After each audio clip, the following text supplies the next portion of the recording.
关原之战。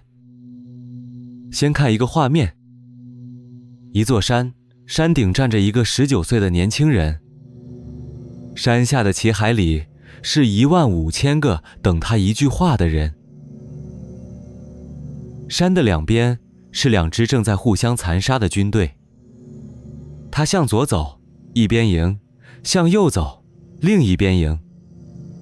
而他站在那里，一个上午没有动。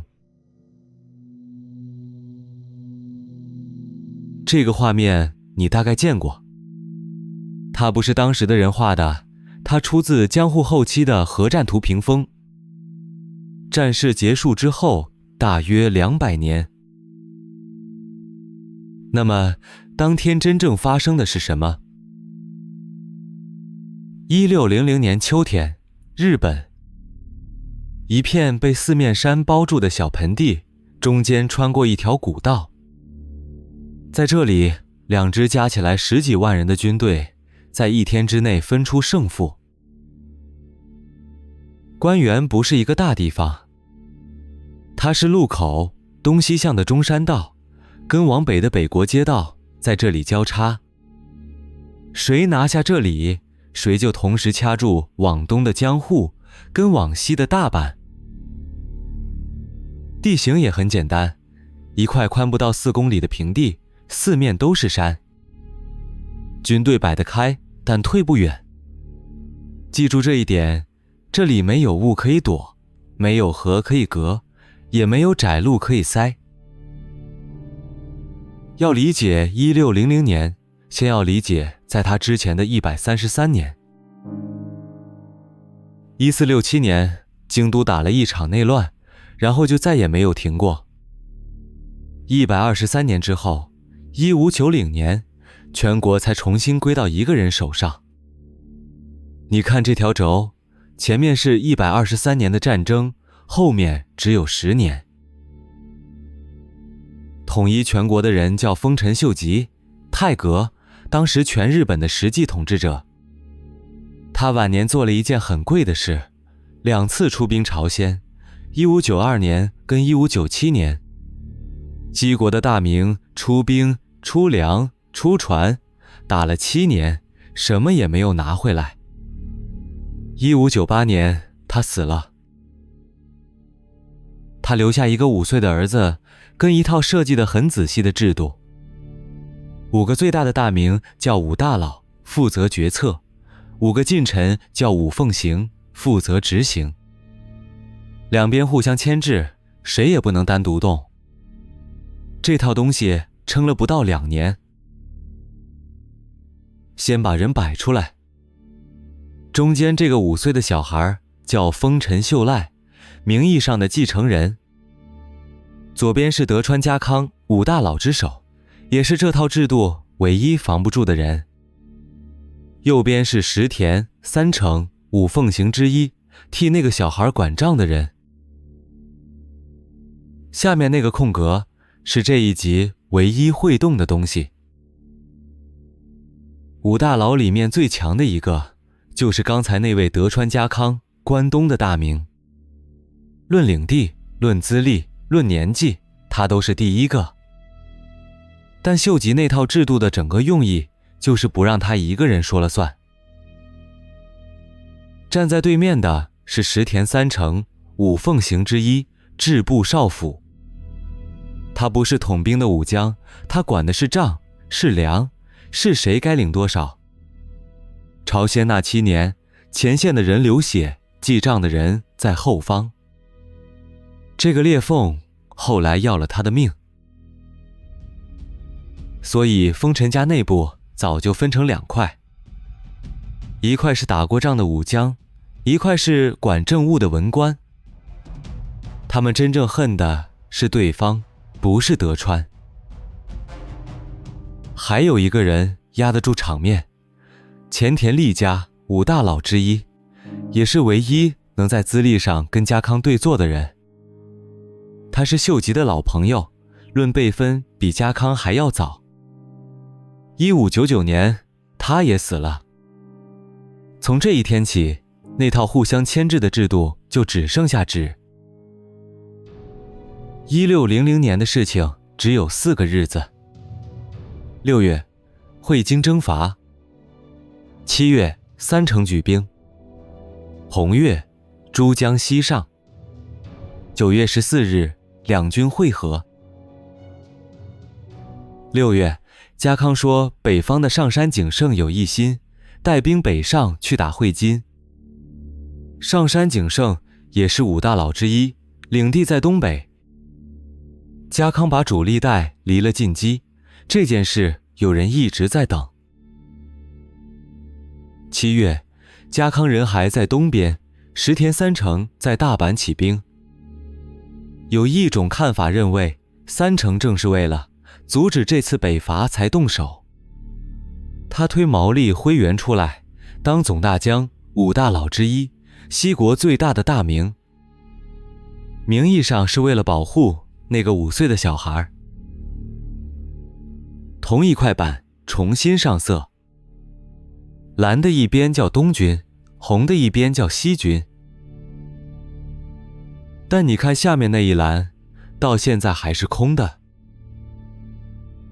消息传到北方，家康掉头往西。2支军队在9月沿着中山道往同一个路口走。9月14日晚上，他们都到了关原。那天晚上在下雨，盆地里雾很重，两边都能看见对面山坡上的火。没有人偷袭，没有人绕路。天亮之后要打的那一仗，双方都知道会在哪里打。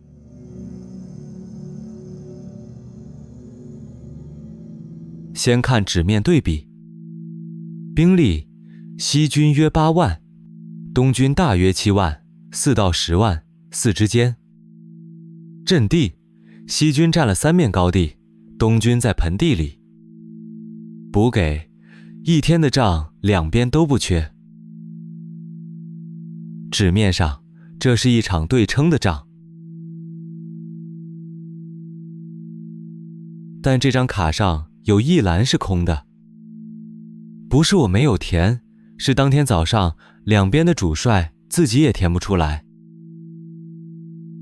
这一集的其余部分就是把这一栏一格一格填满。先讲清楚刚才那2个数字是哪里来的。没有人戍过关原的兵。那2个数字是1893年明治陆军参谋本部算出来的。方法是拿每个大名的领地账面，每100石折3个人。是从税籍推出来的，不是从战场数出来的。而且要看他的偏向。写这本书的是明治陆军的参谋本部，他要的是一份可以拿来教学的战史，有理由把两军写的对称、干净、好讲。而这个算法刚好说中了这场仗的要害。一个大名的兵不是他的兵，是他的家臣的兵。土地换效忠，效忠换人数。所以一支军队的人数本质上是一份合约的总和。合约可以重新签。现在看这一张纸。9月14日，开战前一天，东军的2名重臣本多忠胜跟景一执政签了一份祈请文，内容是保证不亏待毛利家，领国全部安堵。收下这张纸的人叫吉川广家，毛利家的分家当主，也就是总大将自己的家臣。同一天，福岛正则跟黑田长政再签一份，保证前一份是真的。同一天，广家交出人质，换来的条件只有一条，毛利的本队明天不下山。把这件事放回纸面上，西军最大的一块，在开战前一天已经被一张纸拿走了，没有一个人阵亡，没有一支部队移动，而三成完全不知道。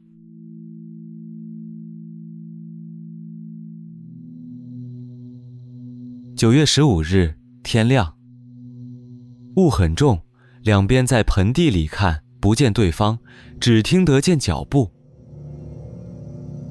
雾散开之后，是这样一个布防：西军站住西面的替尾山，南面的松尾山，东南的南宫山，三面高地围着中间的盆地。东军在盆地里，三面被高处看着。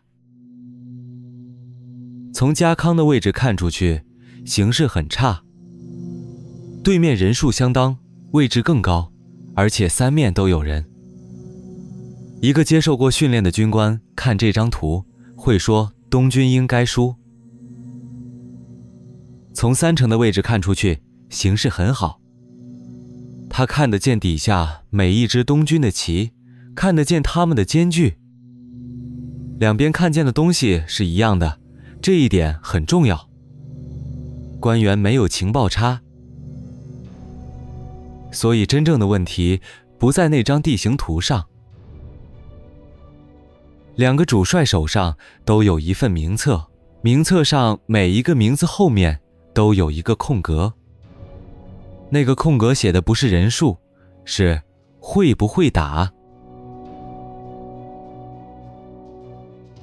开战时间，史料本身有分歧。江户年间的军纪说上午8点，战后2天的当事人书信说10点。分歧从第1分钟就开始了，这一集后面还会再遇到几次。先接触的是东军的先锋福岛正则跟西军的宇喜多秀家。福岛正则是打朝鲜出身的武将，恨的就是三城那一批文官。宇喜多秀家是5大佬之一，也是西军当天真正投入战斗的最大一支，约17000人。这一段是硬碰硬，谁也没有取巧。盆地北面发生了另一件事。岛津义弘，西军这一边萨摩的大名带来的兵只有1500人。军纪说他提过一个战法，被石田三成驳回了。这段对话是不是真的说过，史料靠不住。但接下来发生的事是实实在在的。岛津那1500人整场仗站在原地，不是逃，不是败，是站着。西军名册上第一个被填掉的格子是他。三成在替尾山上放讯号，催南面跟东南面的部队下来。讯号送到了，没有人看不见。两座山一动也不动。换你决定。你19岁，手上15000人，站在南面那座山上。一边是把你养大给你官位的那一家，另一边你早就派人接触过。两边都在山下等你。把你的选择留在评论区，再看下去。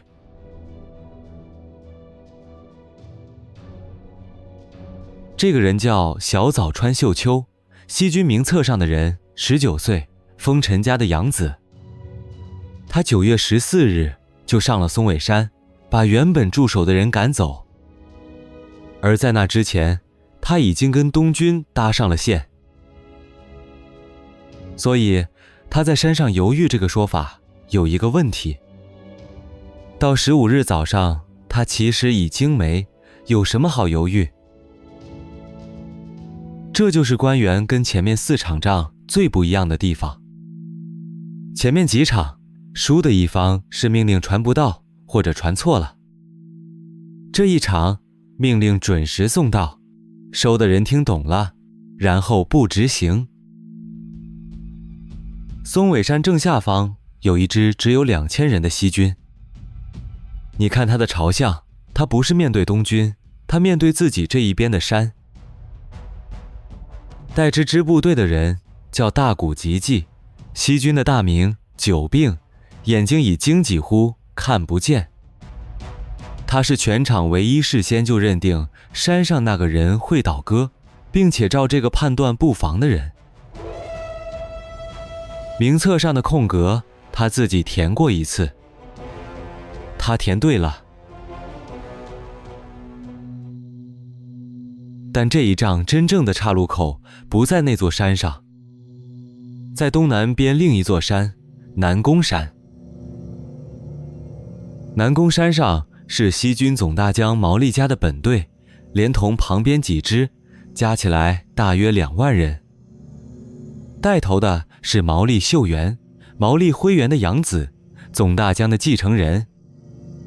他整个上午一再要求下山参战。挡住山道的是他自己家的人，前面那位9月14日签了字的吉川广家。广家把本队堵在山道上，一整天全军没有放一箭。枳实这一边，那条山道一整天都是堵住的。如果他没有被堵呢，我们只改一个变数，其他全部不变。连松尾山照样倒戈都不改。2万人由东南方下山，切进东军的背后，而东军当时正面朝西。这是推演，不是史实。我的读法值得记住的不是广家胆子小，是他手上有一张签了名的纸，而那张纸保的不是他自己，是他主军的领地。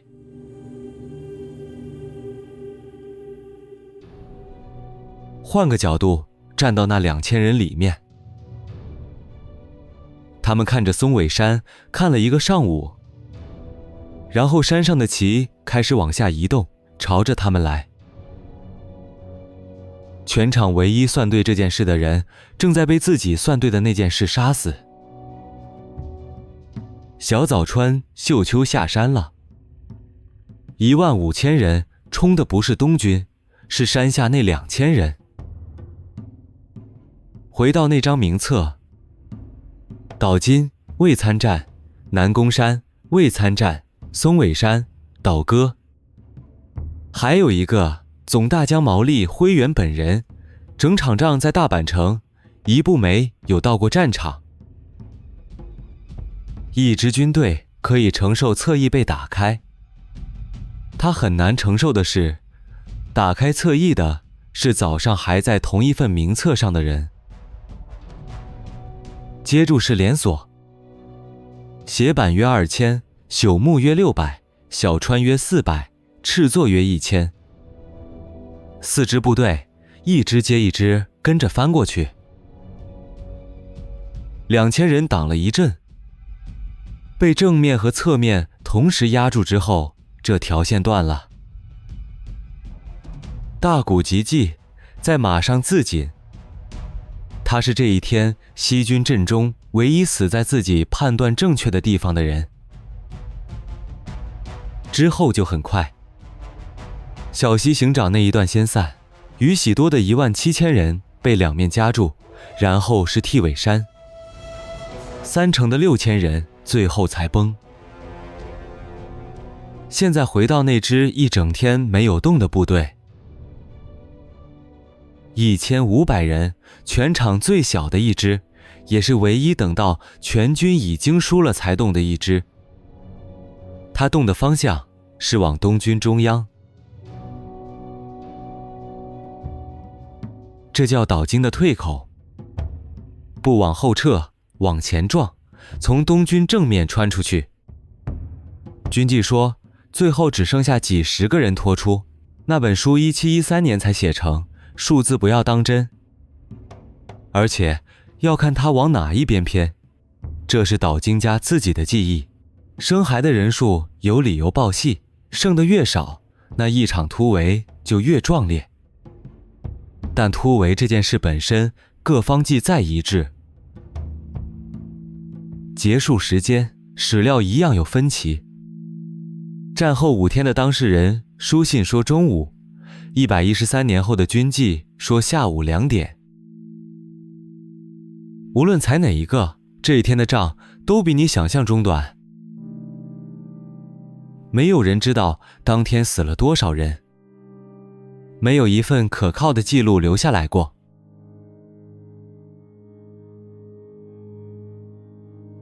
10月1日，石田三成、小西行长、安国寺惠琼在京都备战。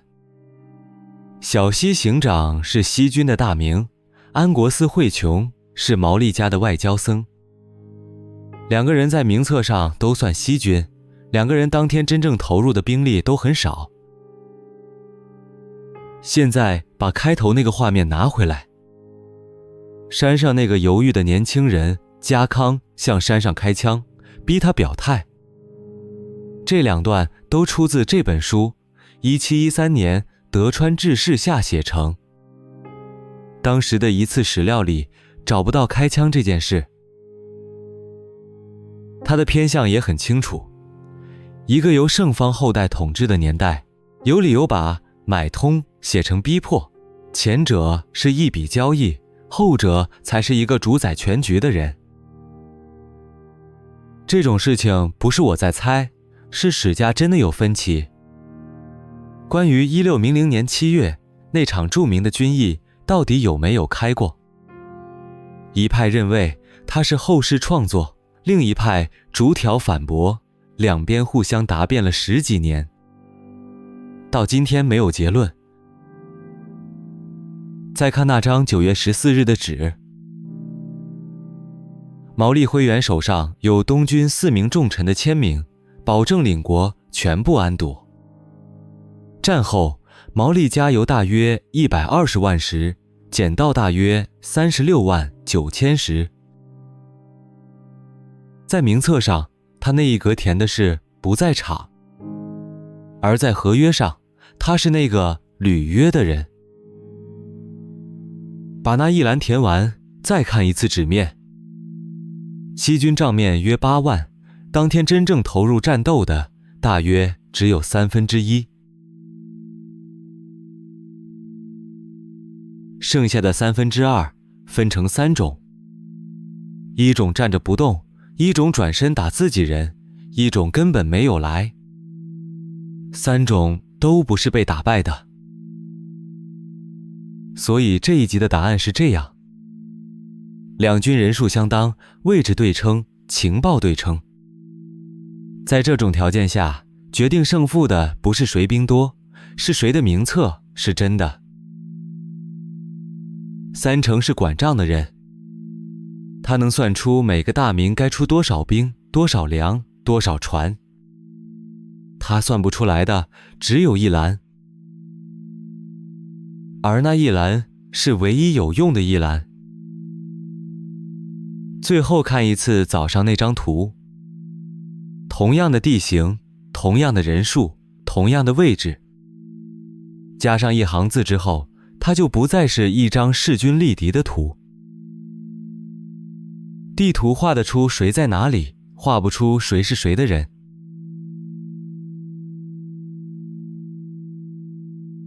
7层总评：地形两边共用，谁也没有拿到便宜。兵器：火绳枪、长枪，两边同代同级。后勤：一天的仗不构成变数。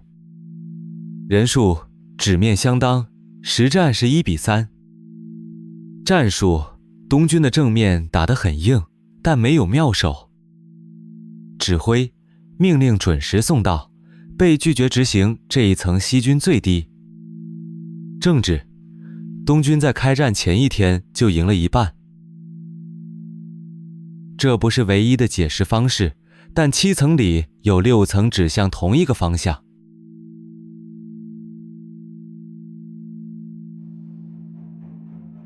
这一天之后，全国大约300万石以上的领地被没收，重新分配。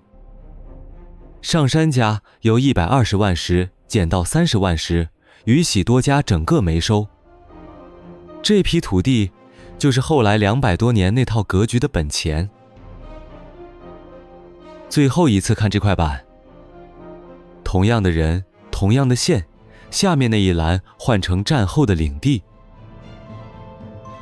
你会发现一件事，签了字的和没有签字的，结局差别没有想象中大。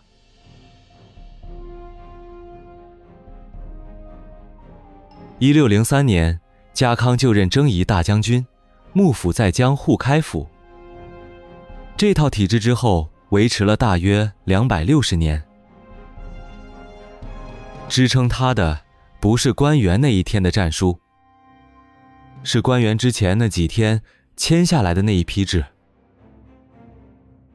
这一集的出处分4集，战后几天的当事人书信跟那批祈请文是最可信的一集。113年后的军纪，1893年的推算级别低很多，而你平常听到的官员几乎全部来自后面那2集。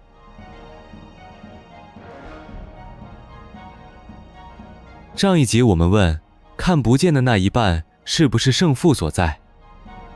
这一集问，两边都看得见又怎么样？下一集还留在日本换一个对手。一支从海上来的军队来了2次，史书说救日本的是一阵风。留一个问题给你，如果那阵风从来没吹过，神风这2个字到底算不算一个天气现象？把你的判断留在评论区，订阅频道，我们下集见。